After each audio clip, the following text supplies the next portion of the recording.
Assalamualaikum warahmatullahi wabarakatuh. Kali ini saya akan mencoba sedikit berbagi ilmu yang saya pahami. Oke, yang pertama di sini adalah kamera DSLR.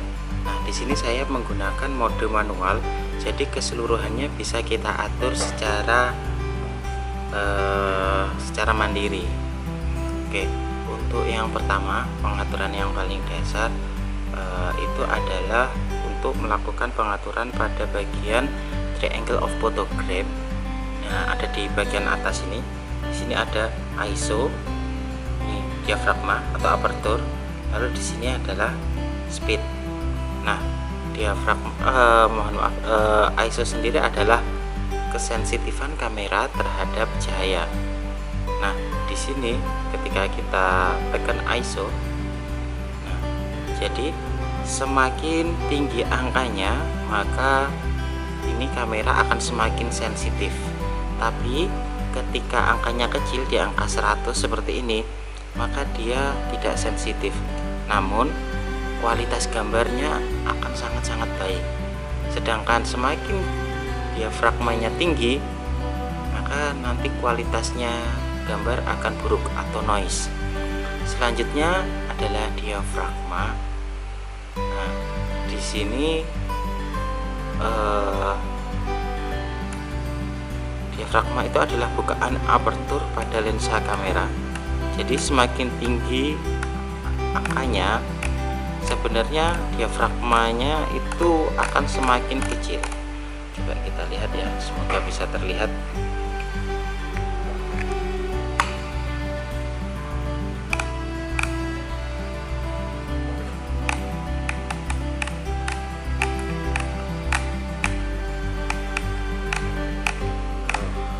Karena kurang cahaya tidak terlihat ya. Jadi sebenarnya diafragma itu sendiri nanti adalah bukaan aperture. Jadi ketika diafragmanya ini semakin kecil, maka titik fokus yang didapatkan itu nanti juga akan semakin kecil. Kalau angkanya kecil, maka titik fokusnya juga kecil. Biasanya digunakan untuk ini fotografi bokeh. Jadi orangnya fokus, belakangnya blur. Jadi kita bisa menggunakan diafragma sekecil mungkin.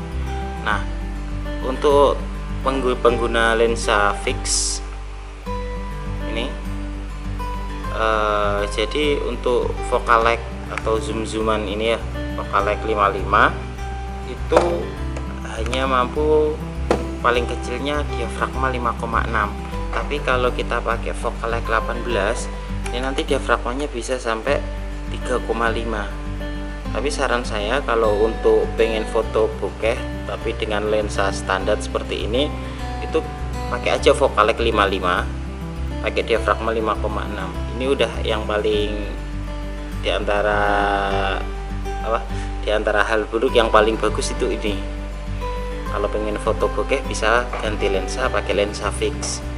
Nah, selanjutnya adalah speed. Speed itu sendiri adalah kecepatan kamera menangkap gambar. Saya tunjukkan.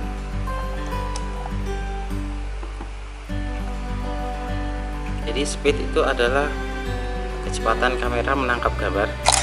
Nah, kalau speednya tinggi, gerakannya seperti itu tadi. Nah, seperti itu, sangat cepat. Nah, kita ganti ke speed yang rendah. Perhatikan kecepatan kameranya menangkap gambar. Nah, itu adalah speed, jadi kecepatan kamera menangkap gambar. Kalau speednya tinggi, itu bisa menangkap objek yang bergerak. Tapi kalau speednya itu rendah, ya otomatis nggak bisa nangkap objek yang bergerak atau objek diam. Normalnya kita pakai speed ini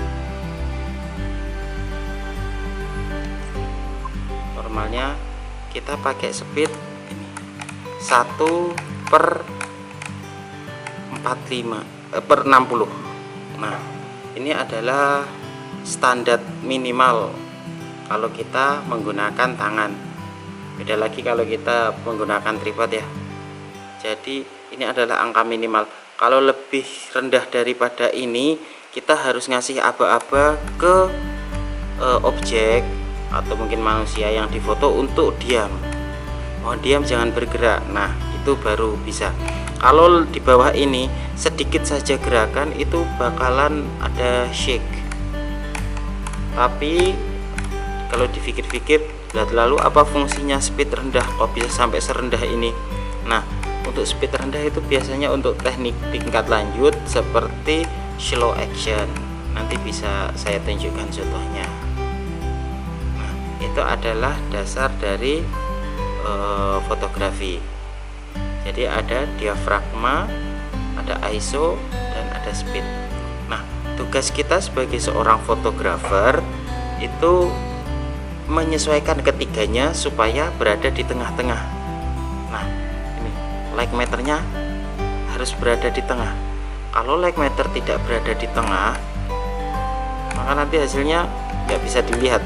Maksudnya itu kalau dia ada terlalu ke kanan, maka dia nanti akan terlalu cerah.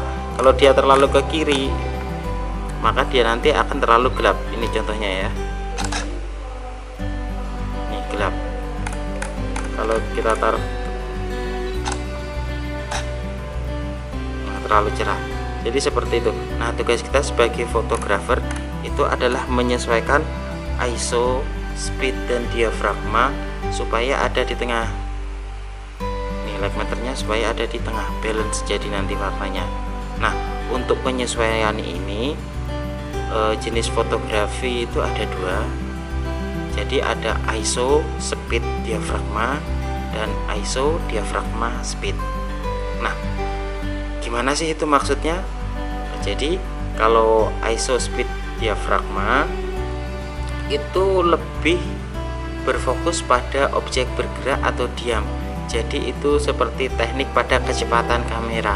Sedangkan yang satunya ISO, diafragma, speed itu mengatur blur atau enggak blur. Jadi contohnya untuk foto pemandangan, nah foto bokeh, jadi orangnya fokus belakangnya blur, itu permainannya ada di diafragma.